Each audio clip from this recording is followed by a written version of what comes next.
देख सकते हैं। So okay, we will start with these numericals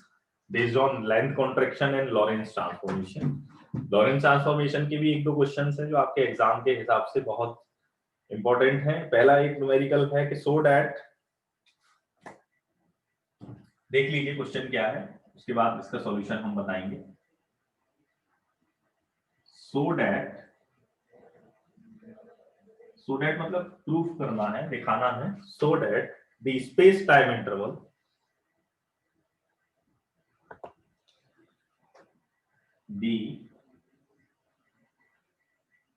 space time interval. अब स्पेस टाइम इंटरवल कौन सा, देखिए, x square plus Y square plus Z square minus सी square T square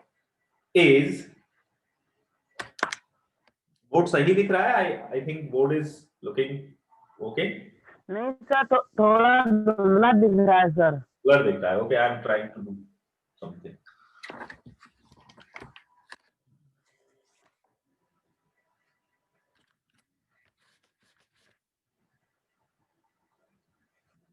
इससे ज्यादा सही नहीं दिखेगा, that is the optimum unit. Okay, so that the space time interval x square plus y square plus z square minus c square t square is invariant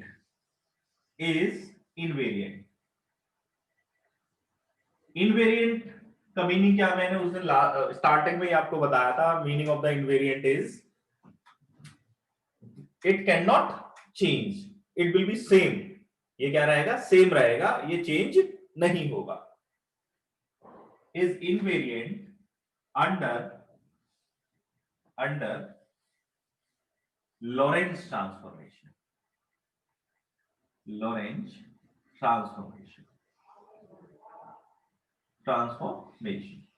बहुत आपके exam के point of view से कई बार आपसे exam में पूछा गया है, और इसको एक तरीके से और बोला जाता है question, so that the space time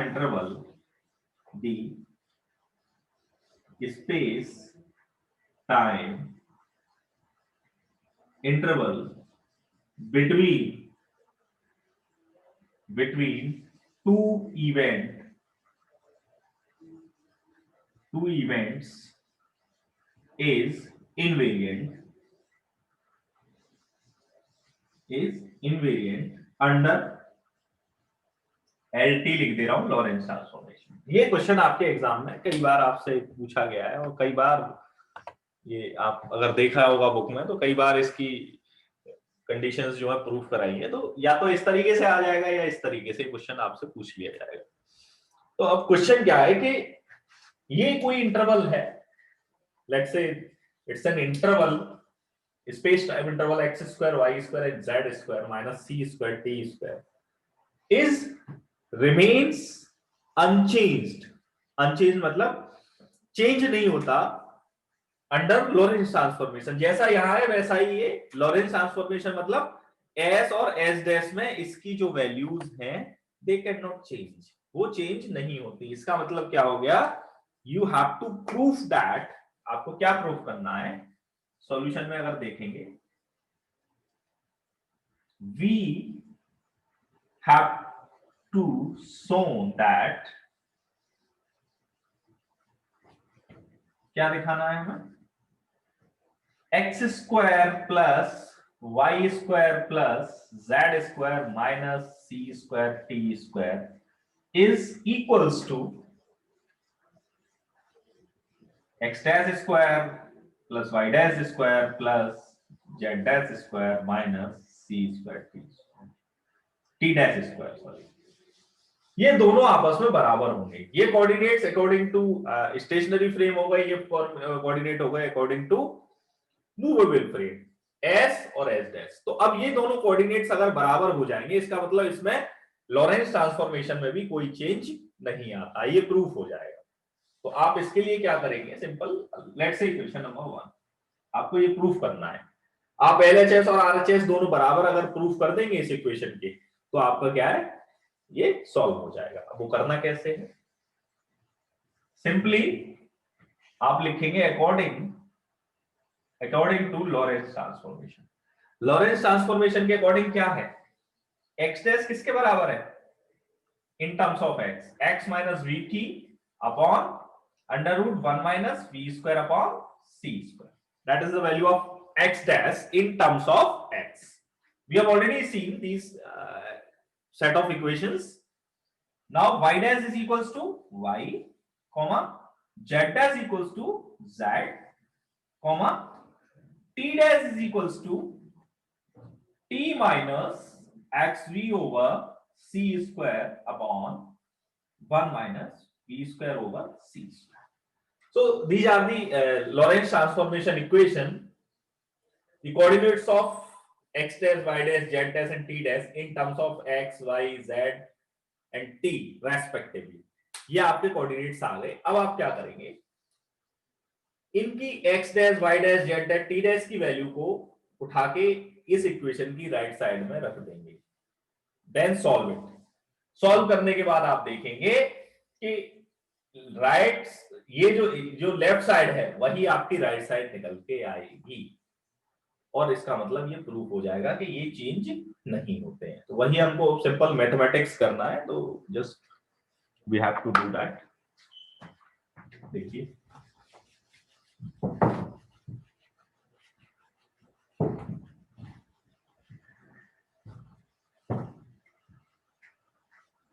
अब आप क्या करेंगे, what you will do, from the right hand side of 1, equation 1 की राइट हैंड साइड से देखिए, put the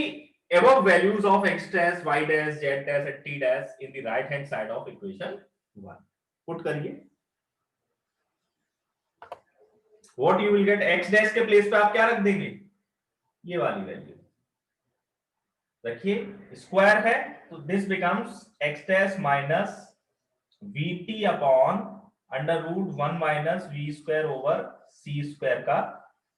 whole square, plus y dash simple y से रिप्लेस हो जाएगा तो it will be y square, z dash will be replaced by z, so this becomes z square. Okay, now c square will be comes out, t dash की value क्या है आपकी, t minus xv over c square upon under root 1 minus v square over c square का whole square. ये आपने t dash की value रख दी, या स्क्वायर है तो ये स्क्वायर में आ जाएगा। अब आप देखिए कि अब इसमें चेंज क्या होता है, बस इसको सॉल्व करना है, आपकी आंसर आ जाएगा। इस इक्वेशन को मिटा देता हूं, देखिए वैल्यूज भी रख गई, इसकी भी अब हमें जरूरत नहीं है, अब हमें बस इसकी जरूरत है, बस इससे हम अपना काम करेंगे।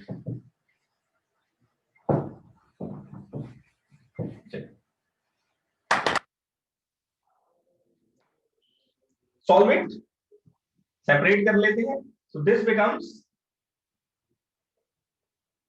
x dash minus vt whole square divided by,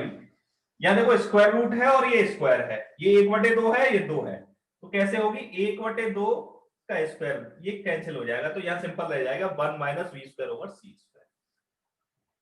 तो सिंपल आपने मैथमेटिक्स पढ़ी है तो उसको ज्यादा मैं कंफ्यूजन नहीं क्रिएट करूंगा उसके लिए। नेक्स्ट, y डैश की जगह y स्क्वायर, z डैश की जगह z स्क्वायर। अब आप क्या करेंगे, देखिए अब देखिए दो टर्म तो आपके right hand side left hand side वाले मिल गए, y स्क्वायर और z स्क्वायर, तो इनको बाद में लिख लेंगे, पहले हम इसको लिख लेते हैं क्योंकि इन्हीं को हमें सॉल्व करना है। तो माइनस सी स्क्वायर, अब ऊपर क्या हो जाएगा, t minus x v over c square का होल स्क्वायर, यहां भी सिंपल ऐसे ही हो जाएगा 1 माइनस वी स्क्वायर अपॉन सी स्क्वायर,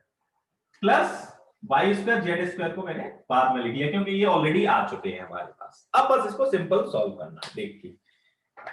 बिल्कुल एक एक स्टेप मैथमेटिक्स का है, कुछ कंफ्यूजन वाली चीज नहीं है, आप देखते जाइए, सॉल्व करते जाइए बस। देखिए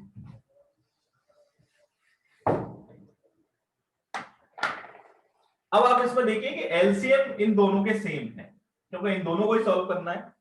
तो एलसीएम में सेम ले सकता हूं, 1 minus v square over c square. एक काम और कर सकता हूं, इसको ओपन कर लूं तो ये हो जाएगा, देखिए x dash square plus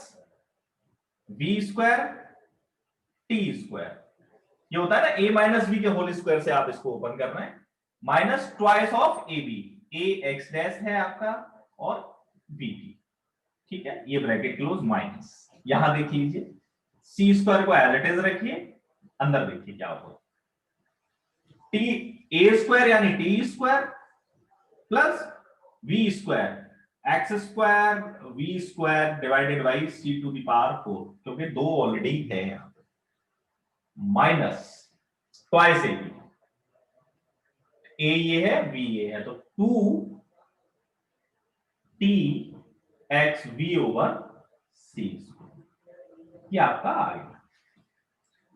LCM आपका सेम ही है, एलसीएम से कोई इतनी परेशानी नहीं है, एलसीएम को चाहे तो आप बाहर भी लिख सकते हैं किस तरीके से, देखिए, और प्लस आपका लास्ट में आपका आ गया y square plus Z square, because ये तो एज इट इज चल रहा है। अब इसमें से इस वाले टर्म में आपने ये बाहर ले लिया, तो you can write it 1 minus b square upon C square, अंदर सॉल्व कर लीजिए, ओपन कर लीजिए इसको, x dash square plus v square T square minus 2x dash v t. अब इस सी स्क्वायर का अंडर मल्टीप्लाई कर दीजिए with minus sign, so this becomes minus C square T square, c square T square, देखिए, और उसके बाद आप नेक्स्ट देखिए क्या हो सकता है इसमें, यहां देखिए, this will not be x dash, this will be simply you are just sitting like a blind person, you are not seeing, हमने लिखा था x dash equals to x minus vt over x minus vt under root 1 minus v square over c square, तो ये x dash कहां से आ गया है ना, x dash नहीं हुआ, सिंपल x स्क्वायर होगा। अब देखिए आप थोड़ा सा देखिए, कहीं कोई डाउट है तो पूछिए, इसका मल्टीप्लाई, अब इसमें से देखिए यहाँ 4 है या ऊपर न्यूमरेटर में 2 है, तो कितनी रह जाएंगी, X square B square upon सी स्क्वायर, 2 पावर रह जाएगी, 2 पावर कैंसिल हो जाएगी, यहां क्या होंगी माइनस माइनस पहले तो प्लस हो जाएगा, 2 पावर से 2 पावर कट जाएंगी, फिर आप इसको लिख सकते हैं 2xv into t bracket close plus Y square plus Z square, bracket यहां लगाना पड़ेगा क्योंकि आपने इन दो टर्म्स की ही बात की है, देखिए माइनस 2xvt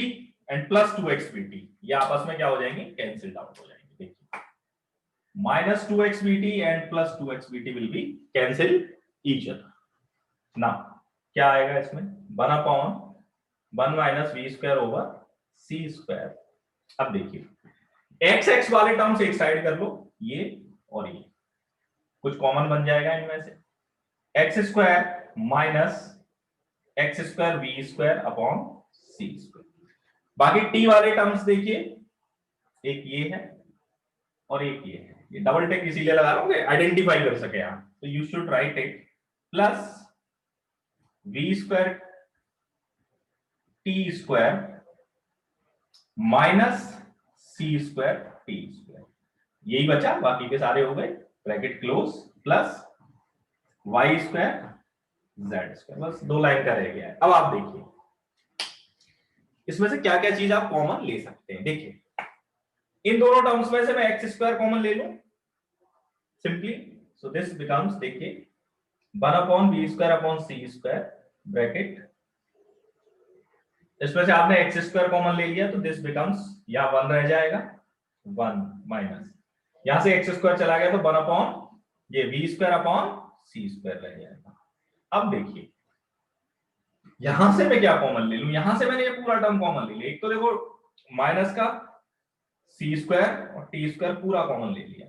अब देखिए आप क्या बचेगा, यहां तो 1 बचेगा, यहां प्लस था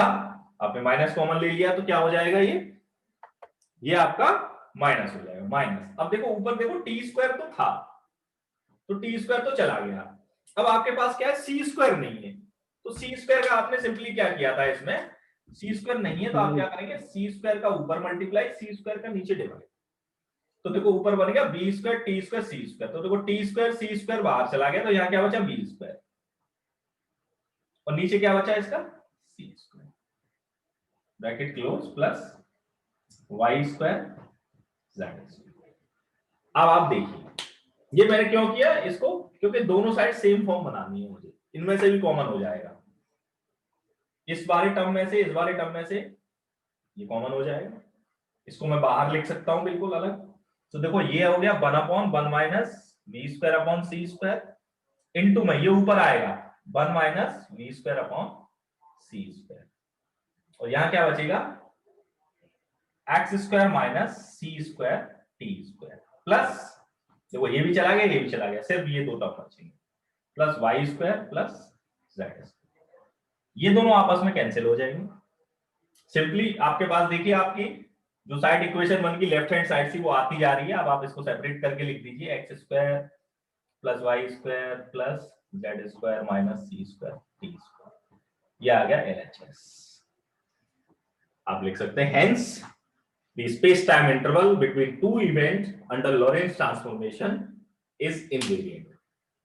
hence proved। ये प्रूफ हो गया, देखो दोनों साइड बराबर आ गई, आपने LHS और RHS को बराबर दिखा दिया, मतलब x dash y dash z dash और t डैश ये सारी अब बराबर होगी, इसका मतलब ये आपका प्रूफ होके आ गया। तो ये कई बार इक्वेशन आपके एग्जाम्स में पूछे गए, तो आप इसको ध्यान से, स्टार्टिंग आपने उस वहीं से की इक्वेशन 1 से, उसके बाद आप क्या करेंगे उसमें वैल्यूज रखेंगे, वैल्यूज रखने के बाद आप क्या करेंगे उसको सिंपल मैथमेटिक्स से सॉल्व करेंगे। हाँ दिलीप